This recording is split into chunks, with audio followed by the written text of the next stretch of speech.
신바람 사연 아파트, 오늘의 사연 시작하겠습니다.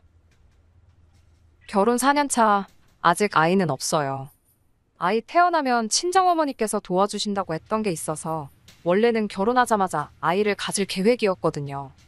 그런데 어쩌다 보니 이렇게 미뤄지고 저렇게 미뤄지고 정신없이 바쁘게 지내던 와중에 지금에까지 이르게 되었는데 막상 이렇게 되니 아이가 없는 게 참 다행인가 싶기도 하네요. 결혼하자마자 3개월이 채 지나지 않아서 남편이 했던 말을 바꿨어요. 저희는 반반 결혼을 했는데 남편과 제가 월 수입은 누가 더 잘 번다 할 것도 없을 정도로 거의 비슷한 편인데 결혼 당시에 각자 모아놓은 돈의 차이가 있었습니다. 제가 훨씬 더 많은 돈을 모아놓은 상황이었어요. 액수는 거의 2배 정도 차이가 났습니다. 돈이 차이가 난다고 한들 사실 그걸 이유로 이 결혼을 다시 생각해보겠네 할 생각은 없었거든요. 애초에 남편도 모자란 금액에 대해선 자기가 어떻게든 해결하겠다는 의지가 있었고요. 결국 남편이 시부모님께 지원을 받아오면서 서로 금액을 똑같이 맞추고 반반 결혼을 하게 되었지요. 하지만 신혼집 마련하는 과정에서 여전히 대출을 받아야 했어요. 둘이서 그 돈 합쳐봐야 어디 적당한 곳에 전세로 들어가기도 빠듯할 정도였었거든요. 제가 결혼할 때 나이가 30이었고 나이가 있었다 보니 바로 자녀 계획이 있긴 했지만 여태 모은 돈을 집에 다 털어넣고도 모자라 대출까지 받은 마당에 자녀 계획 때문에 직장까지 그만둘 수는 없겠더라고요. 그런데 반대로 생각해보니 그 돈 때문에 아이를 포기할 수도 없었고요. 애 없이 사는 딩크족이 유행한다고 하지만 친정 부모님께서 손주 보고 싶어하는 기대가 많이 커 보이기도 하였고 무엇보다 제 스스로도 아이 없이 살았다가 나중에 후회는 하지 않을까 하는 걱정도 있었기에 당장 돈 들어갈 일이 있다고 미래까지 포기할 생각은 없었어요. 다행히도 친정어머니께서 그런 부분은 걱정하지 말라고 하시며 아이를 돌봐주신다고 나오셔서 아이가 태어나게 되면 맞벌이 생활을 유지할 수 있게 되었습니다. 시댁에서도 상견례 하던 당시에도 아이는 둘 정도 낳는 게 어떻겠냐 물어보실 정도로 앞으로 태어날 손주들에 대한 기대가 크셨어요. 시댁에서도 아이를 돌봐줄 수 있다고 했지만 시댁이 신혼집에서 거리가 차로 1시간이 넘게 걸리는 거리로 20분 거리에 있는 친정과 비교하면 굉장히 먼 편이라 그나마 가까운 친정어머니께 부탁하는 게 현실적으로 보였어요. 시어머니도 당시 말은 돌봐준다고 하시긴 했지만 그때 가봐야 알겠지만 일도 해야 되고 시간이 날런지 모르겠네 하시면서 성 내키지 않아 하시던 게 정작 아이가 생기면 대신 돌봐주는 게 불가능하다는 것 같다 말하는 것이 조금 티가 날 정도였었기도 하고요. 남편과 재벌이 합치면 월 800만 원 정도 되는 상황인지라 사실 여유가 아예 없던 건 아니었습니다. 하지만 여전히 사람 일이란 게 어떻게 될지 모르는 거다 보니 어느 정도 저금이 쌓일 때까지는 조금이나마 돈을 아끼고 싶었어요. 남편도 결혼 전에는 이 부분에 대해서 동의를 했던 부분이고요. 그런데 결혼 3개월 만에 남편이 어느 정도 적당히는 쓰면서 살아야지. 우리 벌이가 있는데 너무 돈만 쥐고 있는 것도 다른 사람들 보기에 안 좋다며 말을 바꾸더라고요. 적당히 쓰고 살자는 기준이 남편과 제가 각자 서로 다르기 때문에 누가 옳고 그른지를 따질 수는 없겠지만 저도 쓸 거 안 쓰고 먹고 싶은 거 참아가면서까지 허리띠 졸라매 아끼고 모으자는 주의는 아니었거든요. 말씀드렸다시피 맞벌이 생활에서 두 사람 벌이가 어느 정도 되던 편이다 보니 남들 하는 거 다 똑같이 따라해가며 사는 정도는 아니지만 그래도 흉내 정도는 내고 있다 생각했는데 남편 생각은 달랐나 봐요. 처음에는 제가 돈 아끼자는 말로 남편에게 눈치 아닌 눈치를 줬구나 싶어서 좀 더 쓰고 살고 싶다는 남편의 말에 알겠다고 긍정적으로 생각을 해보겠다 했습니다.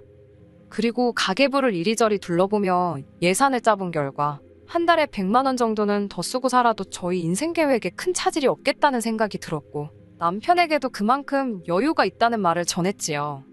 그런데 남편이 더 쓰고 살고 싶다는 그 돈의 진짜 사용처가 어딘지 알게 되니 그렇게 할 수가 없겠더라고요.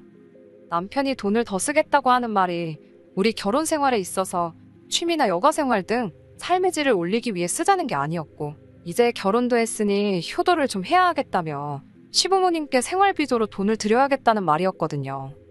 100만 원씩은 드리고 싶다는 말에 그건 너무하지 않냐며 약간의 실랑이가 있었고 결국 타협 끝에 매달 50만 원씩을 각각 양가 부모님께 드리기로 했습니다. 사실 친정에까지 돈을 보낼 필요는 없었어요. 두 분이 이미 노후 준비가 다 끝나신 상태였거든요. 큰돈은 아니지만 상가 건물 가지고 계신 거에서 매달 어느 정도 수입도 계속 발생하는 상황이었고요. 그렇지만 어쩔 수 없는 상황이었습니다. 애초에 제가 100만 원 정도의 여유가 있다고 말은 했지만 그 말이 꼭 한 달에 저희가 무조건 100만 원을 꽉꽉 채워서 지출을 하겠다는 말이 아니잖아요. 어차피 맞벌이를 하는지라. 그 전에도 서로 쓰는 용돈이 없던 것도 아니었고 한 달에 쉬는 날이 많아봐야 열흘 정도인데 100만 원만큼 여유가 생겼다고 하더라도 안 쓰면 안 쓰는 대로 저금을 한다면 저희한테도 더 이득인 셈이잖아요. 그렇게 할 수도 있는 상황인데도 불구하고 남편은 100만 원 여유가 있다고 하지 않았냐며 그 전액을 몽땅 시댁에 보내주겠다고 우기기 시작했었거든요. 그러니 그럴 바에 차라리 너만 자식된 도리하냐 나도 하겠다 하고 친정에도 50씩을 보내기로 한 거였지요. 남편은 장인 장모님 노후 준비도 다 되어 있는 걸로 알고 있는데 뭐하러 보내냐는 식으로 이야기를 하긴 했지만 반반 결혼 한마당에 제가 그렇게 나오니 똑같이 하겠다는 걸 더는 반대하지는 못하더라고요. 아무튼 그렇게 해서 매달 100만 원씩의 추가적인 지출이 더 생기게 되었습니다. 그래서 저도 저 나름대로 자녀 계획은 딱 1년만 늦추자 혼자 생각했지요. 분명 중간에 아이를 가지려고 노력을 했던 때도 있습니다만 그러는 와중에 각자 회사 일로 바쁘고 이래저래 하다 보니 결국 결혼 4년차가 되는 지금에도 아이 소식은 없었지요. 그리고 그게 지금에 와서는 참 다행이라는 생각이 듭니다. 얼마 전 일이었어요. 친정아버지 생신이라 남편하고 같이 친정부모님 모시고 식사를 했습니다. 식사 끝나고 나서 저희도 부랴부랴 집에 돌아가려고 했는데 친정부모님께서 잠깐 시간 되면 집에 가서 차나 한잔 하면 어떻겠냐 하시더라고요. 보통 저희 시간 뺏는 것 같아 싫다고 이따금씩 하는 외식도 싫다고 하시던 두 분이셨는데 갑자기 차 한잔 하자니 뭔가 싶었지요. 남편은 불편할 것 같다고 집에 가고 싶어 했는데 두 분 분위기가 심상치 않아서 따라갔습니다. 아니나 다를까 어차피 할 이야기인데 시간 붙들고 있을 필요나 있겠냐며 차의 뜨거운 기운이 식기도 전에 바로 본론부터 꺼내시는데 친정부모님이 방에서 통장하고 인감을 가져와 저희한테 건네주시더라고요. 통장을 열어보니 거기에는 3천만 원이라는 거액이 들어있었어요. 친정어머니께서 그걸 저희한테 건네주시며 저희가 매달 보내던 생활비 있잖아요. 일단 저희가 주겠다니 그동안 받고는 있었는데 당장 두 분이 쓸 일도 없고 그렇다 보니 그냥 건들지 않고 모아두고만 계셨다 하더라고요. 그렇게 돈이 쌓이고만 있다가 안 쓸 돈이긴 하지만 또 저렇게 묵혀둘 필요가 있나 싶어서 당신들 노후자금 같이 보태서 어디에 투자를 하셨다고 해요. 그리고 그게 수익이 많이 나서 안 그래도 필요 없던 돈이었는데 더 필요가 없어졌다며 여태껏 저희가 보냈던 돈에 조금 더 보태서 그 큰 목돈을 만들어서 저희한테 돌려주신 거였어요. 저희가 아직 대출이 남아있는 것도 알고 계시고 소식은 없지만 언젠가 태어날 손주 위에 써도 되고 알아서 요긴하게 잘 쓰면 좋겠다고 하시더라고요. 어차피 당신들이야 저희 결혼하기 전부터 노후 준비도 다 끝난 상황이었다 보니 거기에 더불어 이번에 노후자금까지 보태서 투자를 하셨던 터라 재미를 좀 보셨다고 그 돈 없어도 그만이라 하시더군요. 장인 장모님 불편해서 집에 일찍 가자던 남편은 내내 불편한 티 팍팍 내다가 통장에 찍힌 돈 보자마자 입이 귀에 걸려버려서는 싱글벙글 하고 있더군요. 그 꼴을 보니 솔직히 아뿔싸 싶었습니다. 제가 친정에 50만 원씩 매달 보내게 된 경위에 대해서 전후 사정을 미리 말씀을 드릴 걸 싶더라고요. 안 그래도 시댁에만 100만 원씩 주겠다고 우기던 걸 제가 억지로 반으로 쪼개 양가에 똑같이 하기로 정했던 그 사실을 친정부모님은 아예 모르고 계셨으니까요. 오히려 결혼하자마자 3개월 지나고부터 효도하겠다고 양가 부모님께 50씩 보내기로 결정한 남편을 높게 사셨던 것 같아요. 신혼이고 돈도 빠듯하고 하고 싶은 것도 갖고 싶은 것도 많을 텐데 여유자금 쪼개가며 부모님이며 장인장모 용돈 챙겨주는 사위가 세상에 또 어딨냐며 그 마음 씀씀이에 감동을 하셨다고. 그래서 그 돈을 불려서 저희한테 돌려주기로 결심을 하셨다 하시더라고요. 그래서 통장 돌려주실 때 저한테만 쓱 주셔도 되는 걸 굳이 남편도 같이 자리에 불러놓고 돌려주신 거였고요. 그거야 뭐 이미 엎질러진 물인데 어쩌겠어요. 그 돈 받고 집에 오는 길 내내 남편이 기분이 째지는지 계속 신이 나서 실실거리고 있더라고요. 집에 와서 한참을 고민했네요. 갑자기 생긴 목돈에 저도 솔직히 기뻤던 건 사실이었습니다. 그 돈을 어떻게 쓰면 좋을까 한참 고민하다가 그 돈으로 일단 대출을 일부 상환을 하고 그리고 1,000만 원 정도 들여서 친정부모님 크루즈 여행이라도 보내드릴까 싶더라고요. 따지고 보면 1,000만 원이 엄청 큰 금액이긴 하지만 두 분이 돈을 받은 그대로 주신 게 아니고 불려서 주셨다 보니 크루즈 여행 보내드려도 저희가 여태껏 보냈던 돈과 큰 차이가 없었기도 해서 저도 욕심부리지 말고 친정부모님 위해 쓰자는 생각을 했습니다.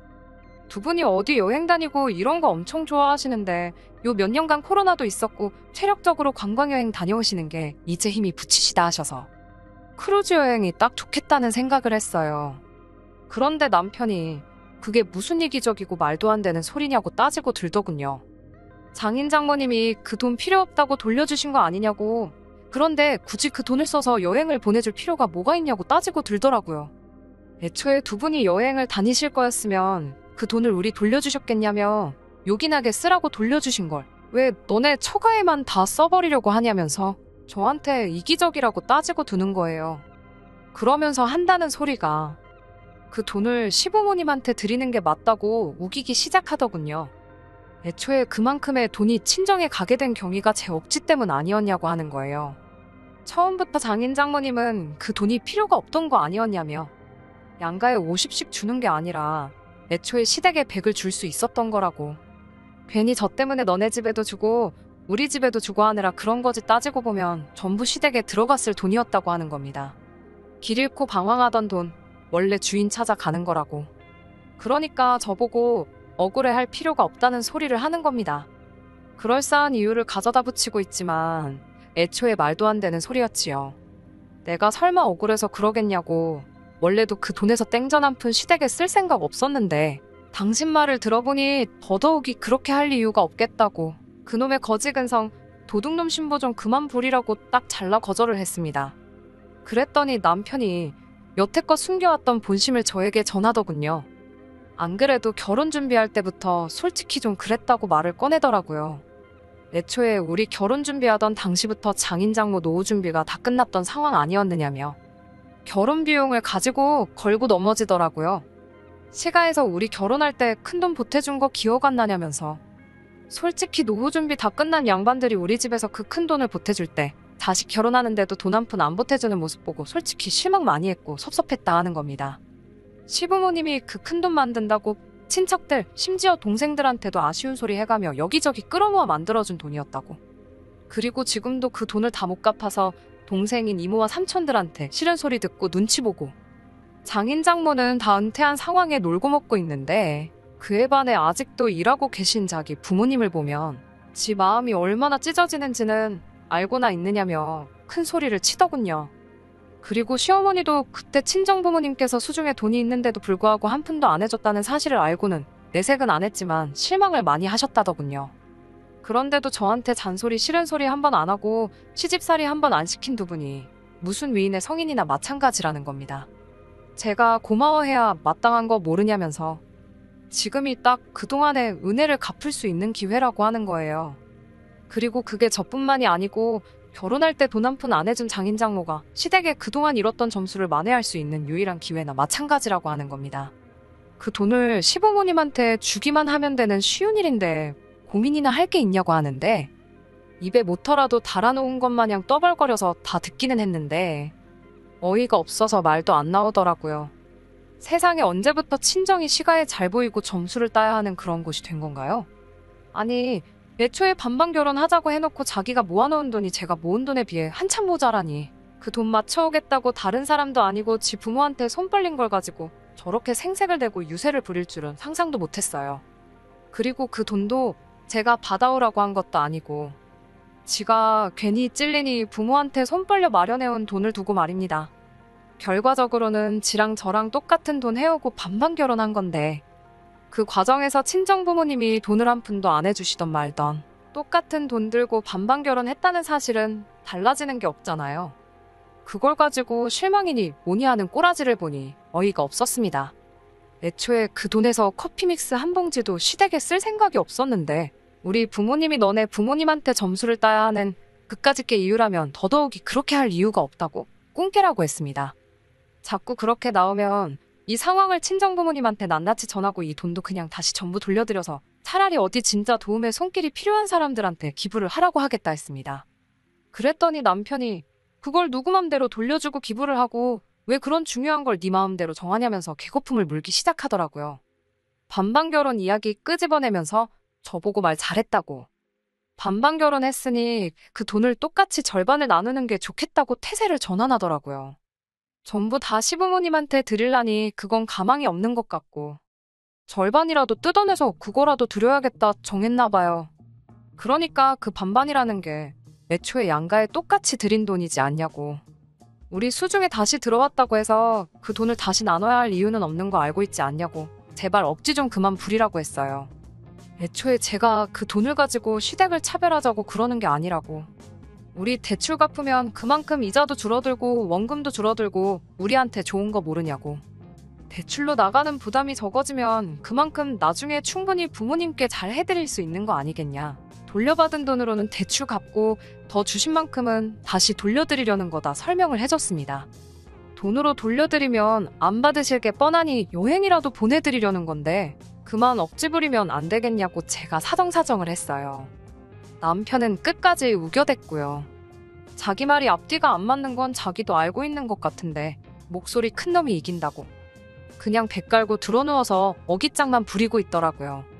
그렇게 돈이 많으면 우리 고생 좀 덜하게 결혼할 때부터 돈 좀 해줬으면 어디가 덧나니 어쩌느니 하는데 반반 결혼하기로 한 건데 친정에서 돈을 해줬으면 그만큼 시부모님이 모자란 돈 구해온다고 더 고생을 하지 않았겠느냐. 지금도 친척분들한테 빌린 돈 갚는데 허리가 휘신다 하지 않았느냐. 거기에 돈을 더 빌렸으면 감당이나 됐겠냐고 설명을 하는데 저도 점점 지치기 시작하더라고요.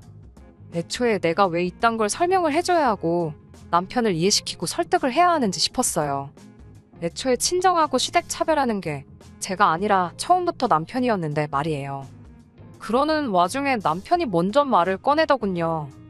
너가 돈 가지고 이렇게 치사하게 구는 사람일 줄 알았으면 결혼도 안 했을 거라고요. 자식이 부모한테 효도하는 게 당연한 건데 그걸 못하게 하느냐며 이제부터는 그냥 서로 돈 관리도 각자 하자는 겁니다.